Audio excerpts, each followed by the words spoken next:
حضور عجیب بات ہے، چند دنوں سے جب سے وہ یو کے نے اور فرانس نے اور کینیڈا نے مل کے اسٹیٹمنٹ جاری کیا، اس کے بعد سے اچانک سب نے جو ہے وہ بولنا شروع کر دیے ہیں. 2 دن پہلے آپ کے چانسلر نے بھی کہہ دیا جی کہ ہماری ہسٹری ایسی ہے کہ ہم اس کے خلاف بول نہیں سکتے، لیکن اب ظلم اس حد تک بڑھ گیا کہ ہم اسرائیل کو کہتے ہیں کہ اب کنٹرول کرو اور یہ بند کرو. جی، اب وہ وار کرائمز کا لفظ بھی استعمال شروع کر دیا انہوں نے. اس نے اب اتنی ضرورت دکھائی ہے اس چانسلر نے کہ یہ بول دیا.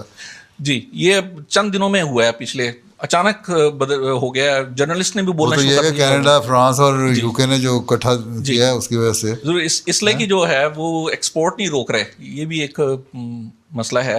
ہم ہر میٹنگ میں اس بات کو اجاگر کرتے ہیں، سوشل میڈیا کے اوپر بھی آرٹیکلز میں. اسپین نے کیا ہے نا. جی انہوں نے کہتا ہم نہیں کر رہے. جی اگر ضرورت دکھائی ہے نا اس نے. جی بالکل دکھائی ہے. تو پھر آپ کے لوگ اتنے بڑا ملک ہے کچھ دکھاتے جو ڈرے ہوئے ہیں. بھائی آپ لوگوں نے تو نہیں مارا تھا نا.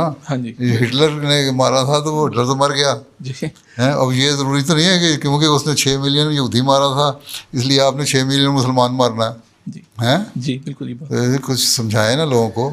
جی تمام مسلمان تنظیموں میں صرف جماعت ہے جو کہ اس بارے میں سب سے پہلے بولی ہے اور سب سے زیادہ واضح اور کلیئر بولی ہے. اور ابھی بھی چند دن پہلے بھی ایک ممبر پارلیمنٹ نے یہ اس بات کو مانا ہے، ایکسیپٹ کیا اب کہ سب سے پہلے جماعت احمدیہ نے اس معاملے کے اوپر ہماری بولتے رہنا چاہیے، اپنا اسٹینڈ تو رکھیں نا. جی